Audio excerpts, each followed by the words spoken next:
Assalamualaikum warahmatullahi wabarakatuh. Alhamdulillahirabbil alamin wassalatu wassalamun ala asrofil anbiya'i wal mursalin wa ala alihi wa ashabihi ajma'in. Asyhadu an la ilaha illallah wa asyhadu anna Muhammadan abduhu wa rasuluh. Rabbi shrah li sadri wa yassir li amri wahlul 'uqdatam min lisani yafqahu qawli. Amma ba'du.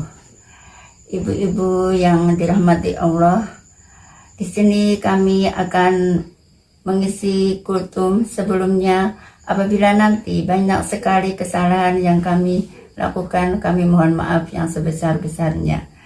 Sebelumnya, marilah kita selalu memanjatkan puji syukur kehadirat Allah Subhanahu wa Ta'ala yang telah memberikan rahmat hidayahnya, sehingga pada kesempatan hari ini kita bisa kembali bertemu dalam kultum Ramadan tahun 1446 Hijriah. Salam sholawat kita panjatkan kepada junjungan kita Nabi besar Muhammad SAW, yang dengan izin Allah semoga kita bisa mendapat syafaatnya. Amin, amin ya rabbal alamin.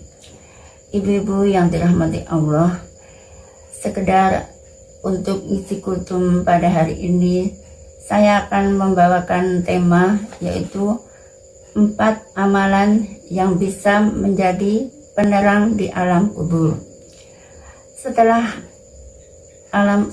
alam di dunia ini, setelah kematian, alam yang akan kita singgah yaitu alam kubur. Di alam barzah ini, kita akan melihat sebagian balasan-balasan amalan-amalan kita selama di dunia. Kalau amalan kebaikan kita banyak, maka perjalanan kita selanjutnya akan mudah. Namun apabila amalan-amalan selama kita di dunia itu banyak yang buruk atau cenderung kemaksiatan, maka perjalanan kita akan sulit. Di alam barzah, ibu-ibu yang dirahmati Allah, di alam barzah kita akan mendapatkan balasan apa yang kita kerjakan selama di dunia. Apabila kebaikan kita banyak, maka di alam kubur nanti akan luas dan seperti di taman surga.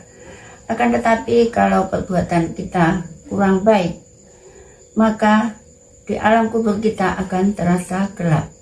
Di sini saya akan mengutarakan ada 4 amalan yang bisa menjadi penerang dalam alam kubur. Yang pertama yaitu menjaga sholat 5 waktu.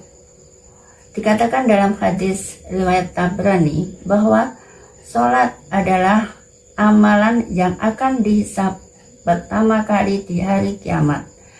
Kalau sholatnya baik, maka amal lainnya juga baik. Tetapi apabila sholatnya rusak, maka amal lainnya juga ikut rusak. Jadi, marilah kita perbaiki sholat kita, maka Allah akan memperbaiki hidup kita. Amalan yang kedua yaitu sedekah. Setiap insan dianjurkan untuk bersedekah.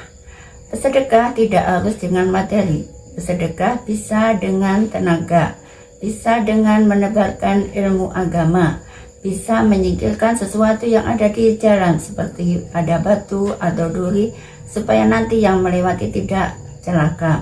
Dan sedekah juga bisa dengan senyum kepada siapa saja yang bertemu di jalan. Tabassumuka fi wajhi akhika shadaqah. Senyummu di hadapan saudaramu adalah sedekah. Dan sedekah yang bisa menerangi dalam kubur kita yaitu sedekah dalam riwayat hadis yaitu ada 3.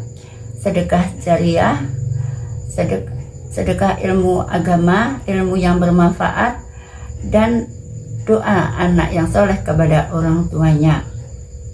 Lalu yang ketiga yaitu membaca Al-Quran. Bacalah Al-Quran, maka dia akan menjadi penolongmu di hari kiamat besok.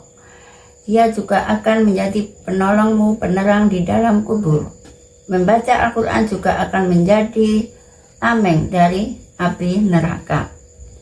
Amalan yang keempat yaitu bertasbih. Bertasbih adalah amalan yang ringan tapi berat pahalanya. Bertasbih ini tidak memerlukan waktu khusus, yaitu subhanallahi wa bihamdi, subhanallahal azim. Maha suci Engkau ya Allah, bagimu segala puji, dan maha suci Engkau yang maha mulia. Dengan bertasbih ini juga akan menerangi alam kubur kita nanti. Tasbih ini bisa dilakukan kapan saja, di mana saja. Waktu kita beraktivitas, waktu kita bersepeda menuju kerjaan, atau waktu kita lagi aktivitas di dapur atau menina bubukkan anak cucu kita, bisa mengucapkan subhanallahi wa bihamdi, subhanallahal azim. Di sisa waktu kita ini, mari kita gunakan untuk kebaikan, untuk tholabul ilmi dan tholabul ilmi.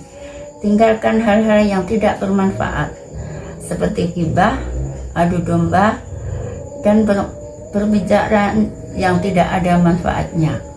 Mari kita gunakan waktu kita untuk sebaik-baiknya. Selanjutnya, untuk penutupan, marilah mohon berdoa kepada Allah, semoga kita menjadi seorang hamba yang sabar bila diuji, bersyukur saat diberi, memaafkan bila dizalimi, dan beristighfar bila salah dan bila khilaf dan salah.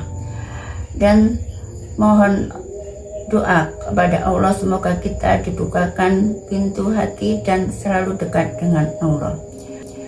Ibu-ibu yang dimuliakan Allah, hanya itu yang bisa saya sampaikan. Mohon maaf bila banyak sekali kesalahan, dan cukup sekian.